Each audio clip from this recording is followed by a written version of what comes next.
Welcome to life in the new digital landscape,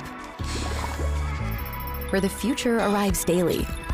Innovation keeps pace with imagination, and creativity and commerce thrive. This is the new open web, wide open, cookieless, and transforming digital marketing, where offline and online measurement is the new way forward, so you can see the full impact of your media spend. Where respect for consumer privacy drives connections, and emerging channels open doors to new customers.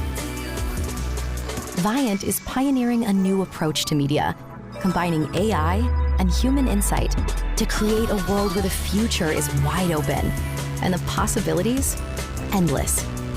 Viant, built for the new open web, built for now. And now join me in welcoming to the next tech stage, Pat Abrams, Director of Sales at Viant, and E.G. Capella, Vice President of Analytics at Horizon Media. Hey, how are you? Thanks. All right. I'm in the middle. Here we go. Let's get into it. Retail media networks, our favorite topic, right? All right, so it's not a new concept, right? Always been ways to incentivize customers to purchase in store, but it's changing. So Pat, let's start with you. What's new about this sort of iteration of retail media?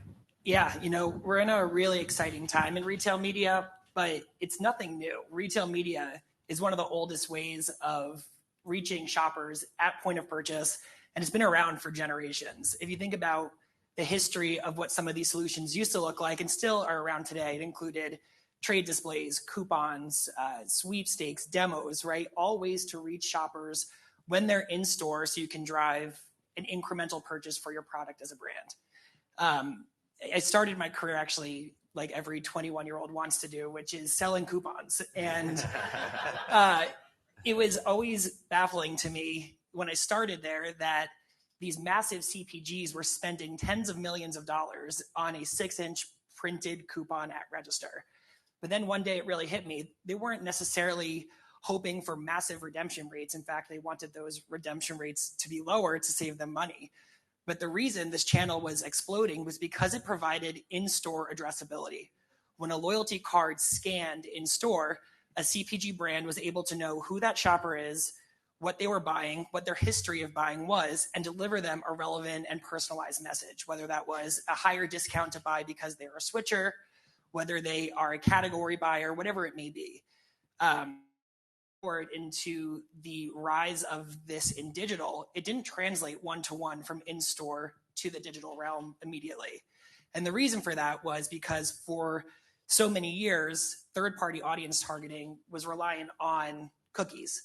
And we know a cookie is not going into a Safeway and buying soap. So it wasn't really an effective way to understand those in-store behaviors online. And it caused a lot of distrust with CPG brands to really understand what is the actual impact of my retail media or digital shopper marketing dollars that I'm spending in these joint business partnerships.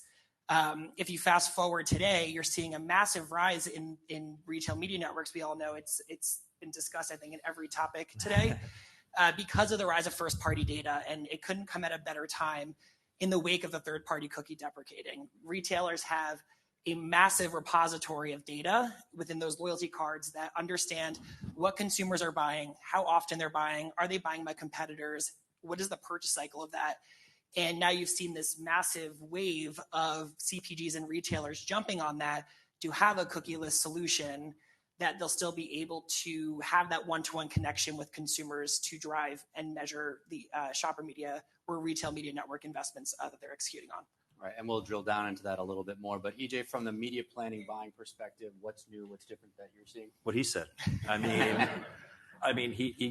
really nailed the nail. Is that there are so many options now in terms of retail media, especially with the new networks coming out with all of our partners, that it adds another layer of dynamic into planning and buying. I think from the retail perspective in store, there's going to be more of a hybridized approach, integrating some of our brand initiatives with our retail initiatives to really get down to the audience that is at shelf purchasing. And it's really important to do that, and also to be cohesive in our messaging towards those folks, towards those consumers, which is going to be very difficult to do with the disparate retail media networks coming into play. ranging from Amazon to whomever, is it's really a challenge from a buying, planning perspective, and especially in my expertise, the analytics perspective. So it's really kind of figuring that out is the challenge, and we're up for the task. All right. So Target, our friends from Target are here today, Kroger, Amazon, those are the models that other retailers are going by. Pat, talk a little bit about Amazon's success and what their competitors are doing to get into the space. Yeah, so Amazon really paved the way for retail media, right? They're the leaders in the space. They've been doing it for years. And the reason they've been so successful is because they started off online. And having a direct-to-consumer relationship as your value exchange is really critical when it comes to consent and also ownership of that data and how CPGs can leverage that data to reach their audiences. If you think about what that value exchange is for Amazon, we all know what that's like. You're signing up for an Amazon account, you're making a purchase, and in exchange, you're giving people-based identifiers or your PII data, whether that's your shipping address or your email address, that's associated to that ID that Amazon is collecting. So in that, you are, as a consumer, are consenting to leverage that platform to shop for everything that's on the Amazon platform. But Amazon is then taking that data and using it to make sure that brands are able to have relevant and personalized communication. They're collecting what you're searching for, what you're buying, what other like folks are buying within your household. And that really is what really paved the way for retail media. But ultimately, it really comes down to having a digital identifier that you can connect to those purchases to reach those consumers online without a third-party cookie. If you think about what that means for other retailers, there's a challenge that's been around for years with traditional brick and mortar retailers because they weren't in the business of e-com only. They were never around to be an only online store, and brick and mortar isn't going away for for most of these retailers, right? So figuring out a way to take this historic database of in-store shopping behavior that they've been collecting through loyalty cards to translate it to the digital universe, we're seeing that challenge happen today. Retailers are in themselves in the world of tech. So you're seeing huge partnerships happen between retailers and existing tech framework that's bringing those offline purchase IDs from loyalty card universes to the digital and addressable environment that can be used for execution. I think what we're seeing, though, is a couple things. One is that a lot of the retailers that still are looking to do this with a homegrown solution are struggling from a scale perspective in the programmatic ecosystem because they fundamentally are not a true enterprise-grade DSP, right? So they don't have the scale and reach that other platforms are providing them.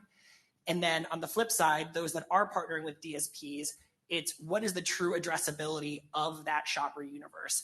How are you able to understand all addressable devices, whether that's on connected TV, whether it's on streaming audio, whether it's on online video, and map that back to a shopper ID? There's a lot of platforms out there. There's a lot of people-based solutions out there. But really, we'll talk more about this today, but having a people-based solution where you can anchor purchase data offline without the presence of a third-party cookie to an interoperable ID that then can scale in either a connected TV environment or an individual level device is what retailers really need to look at when evaluating what partners they're using to bring their retail media networks to life. Okay. And if you do have questions for Pat or EJ, either in our virtual audience or here in the audience, please, we'll have a mic going around as we continue the conversation here today. So EJ, talk a little bit about how both parties, so brands and retailers selling their data to the brands, how they both benefit in this new world. Yeah, it's a good question. I think there are multiple partners involved in the mutual benefit of the relationship, right? Brands get to access the data from retail media networks to understand how purchase behavior for their products and their competitors, hopefully, or what their basket building is providing to understand what their consumers doing at shelf and in the store. But on the flip side, the retailers get people into their store if they're very heavy into the brick and mortar space, or even buying advertising on their retail media network. So there's a mutual relationship to be had in terms of just the benefit for foot traffic generally, purchase online, but even getting the brand message out. I think there are I think the stat that I read was that 45% of CPG marketers were spent, CPG marketing dollars were spent on retail media networks in 2021.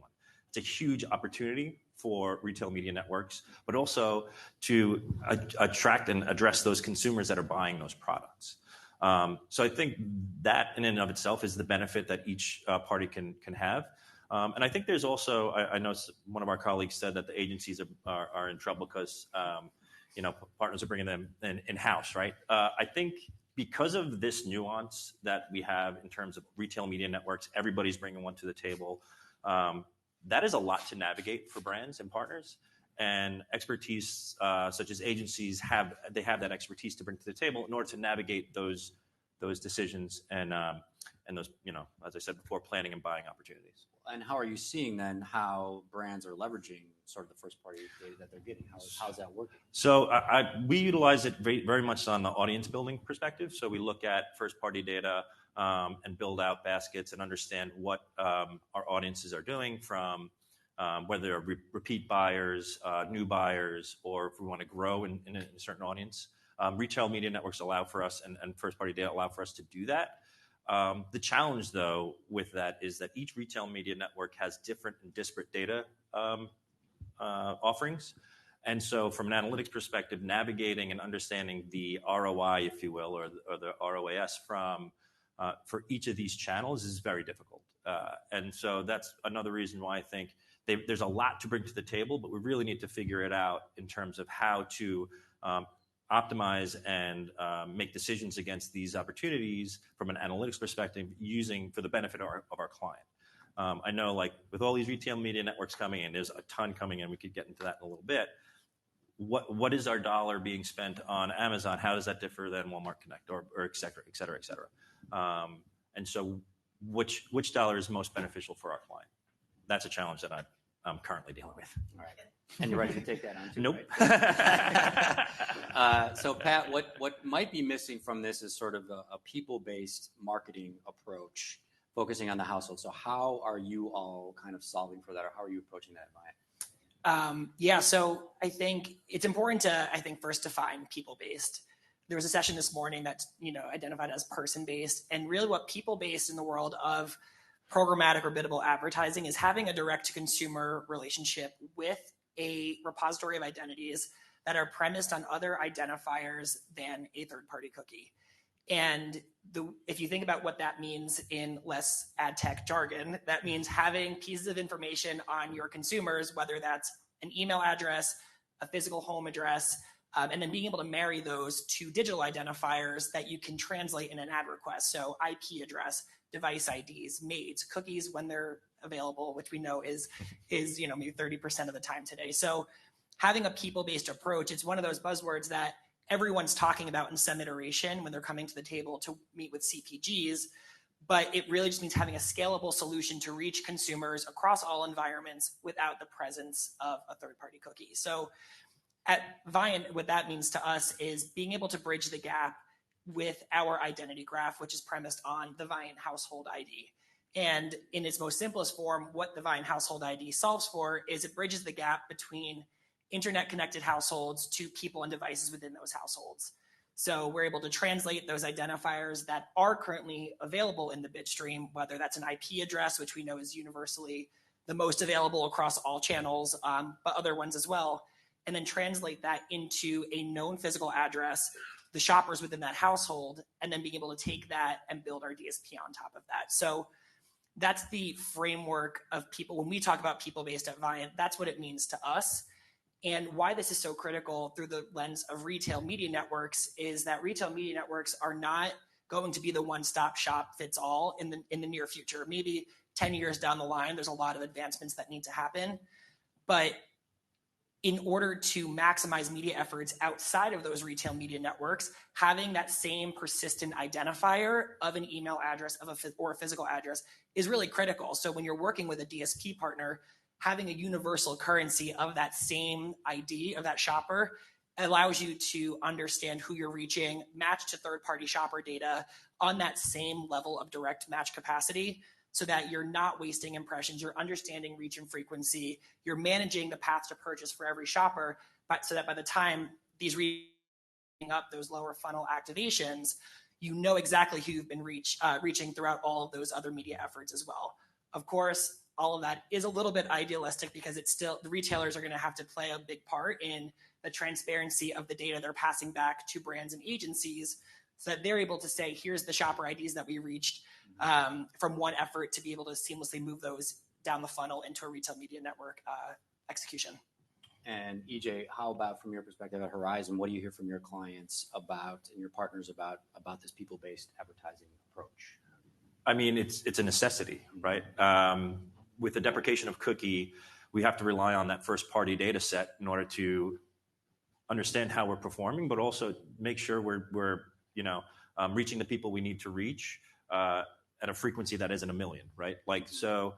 By being able to identify and use identifiers and PII to pretty much build out audience segments in which we can target allows us to manage that. And that's what Viant helps to do in terms of just managing who we reach when we reach them across all of our efforts. So I think it's imperative that everyone kind of adapts to the new landscape that is our industry, and that's heavily leaning on first-party data. And then Pat, back to householding a little bit. Give us an example of how brand does that in the full funnel way. Yeah. So if you think about purchase decisions, they happen often at the household level, right? Someone's going and doing the grocery shopping for the household. And what our household ID allows us to solve for is what are all of the devices linked to that household, but also the known individuals, including the primary shopper within that household. So from a full funnel perspective, it's really critical to work with an ID solution like ours that bridges the gap or serves as that connective tissue between a shared household level device like connected TV, which has historically been used for awareness, reach, branding, to those individual level devices connected to those shoppers in the household. So let's say you're working with a soap brand and they're looking to start a campaign with CTV or retarget off of linear exposure. You bring in that data set, but now all of a sudden you have an addressable universe that's linked to those known devices. So off of linear exposure, you can retarget with a targeted CTV ad to, let's say, a demographic-based audience, something very high level that we know CPG brands are still leaning into when it comes to video execution. From there, we also know the shoppers within that household. So after we see a CTV ad exposed, how can we retarget and sequentially message them on online video or a high impact shoppable ad that was going to drive them to their local retailer? After we see that engagement, we then also know those mobile devices that we can use to geo-target, deliver a high value targeted coupon to drive to a Walmart, a Target, or wherever it may be, and then ultimately close that loop with a measurement perspective. The number one thing that a people-based approach in the world of retail media provides is that addressability and a persistent identifier. You're able to seamlessly understand where shoppers are falling out of the funnel or along that path to purchase. You can see where's that recency to buy. You can see what is working, what's not, and then tailor that in real time because of that one-to-one match of loyalty card data that you're able to have matching to that household level identifier. Okay. That's a far cry from coupons, isn't it? Yeah, it sure is. We're a long way from that. By the way, fun fact, since we're talking about first jobs, mine was selling fax machines. Never sold one. Never. Mine was scooping ice cream. That's a fun first job. That's fun, yeah. All right, so we're coming up a little bit. I have a couple more questions. Again, if you have questions for the guys, please ready them up. But let's talk predictions for next year. Where's retail media going to be a year from now? So the first one I think is, when we think about retail media, we initially think of the world of CPG and the retailer partnership that exists there. But we're already seeing this use of first-party data in other verticals. We saw with Marriott earlier this year. We're seeing it with non-traditional CPGs or specialties like Ulta and Petco, Home Depot, Lowe's. But I think it's going to expand beyond that. I think anyone who owns data is going to look to have control of that data and use it to leverage relationships with brands to have a better consumer experience and a more personalized ad campaigns. That said, I think the wish list or something, not a prediction, but more of an ask is more openness in that ecosystem. And EJ can speak to this, I'm sure, but there's not a need for more walled gardens, but more interoperability and fluidity between them. So a brand can understand the impact across all channels, measure that up holistically.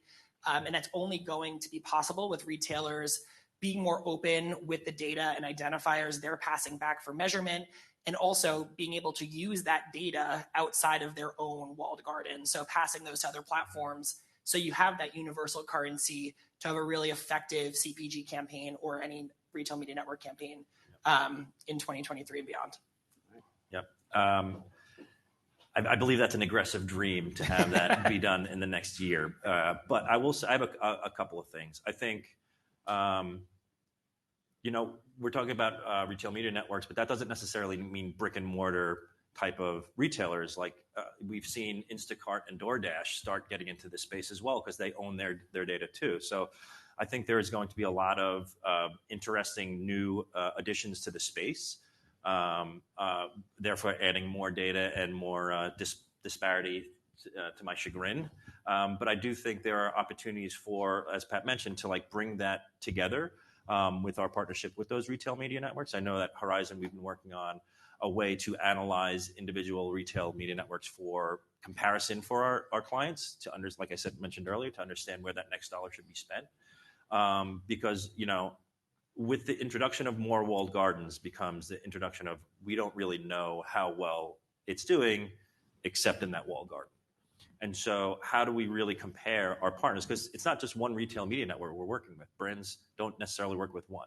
There are multiple.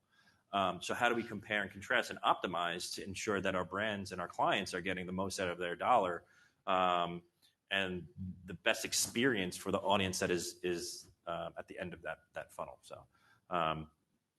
my predictions, more retail media networks and more problems for EJ. And we'll chip away at those walled gardens as best we can. We'll be back in a year and we'll talk about this. All right. So, Pat, you got some takeaways. Let's bring those up on the screen and we can share them with our workshop attendees. Yeah. So I think, the key takeaway is that the retail media network boom is just getting started. And when there's a lot of chaos, there's also a lot of opportunity. And there's a lot of opportunity to work collaboratively with retailers and brands and tech partners to make sure that you're providing the best experience for all parties, but ultimately with the consumer first at mind. Having a unified household level approach helps solve for a lot of that because it provides you that same persistent digital currency to reach consumers on any of those devices with robust cookieless targeting, and then ultimately having that ability to close the loop from a measurement perspective. So do I know I'm driving incrementality at Walmart, at Target, with Instacart, whatever that retail partner may be, and having that identifier across all of those channels that's persistent and provides that universal view is really critical when evaluating these decisions heading into next year. Fantastic. All right. Now we have time for questions. Who's got some questions in the audience? Here we go. We got one right up here. The mic is coming around. A lot of times, retail media networks get to grade their own homework, and they tell you how incremental your ad dollars were. Are any planning to work with third-party verification or ads measurement companies? Good question. I have not seen it. I think we're still in the grading their own homework realm, which is why I know at Horizon we've been working on doing just that, making sure they can't, to justify why we should be spending with these networks. Because, like, to your point, yes, every retail media network is the best ever in their own world, but we don't live in their own world. We operate across the entire ecosystem of media. And so it's important for us, especially from an analytics perspective, to justify and optimize and be able to do so. And with the introduction of walled gardens, that's what I mean when I say there's more problems. Like, I don't know the solve for that yet, but we're working towards something that could at least get us closer. And it's kind of where I live in analytics. It's always like an evolution. It's always like, all right, yesterday is different than today. Tomorrow's going to be different. How do we adapt, and how do we make sure we keep partners accountable, but also how do we do better for our clients, because it's always going to change. Case in point. It's a fantastic idea because it's a good new line of business for somebody if you want to create a measurement, right? We're working on it. Okay. Don't get in my head, Chris. Any other questions from either the virtual audience or the audience here?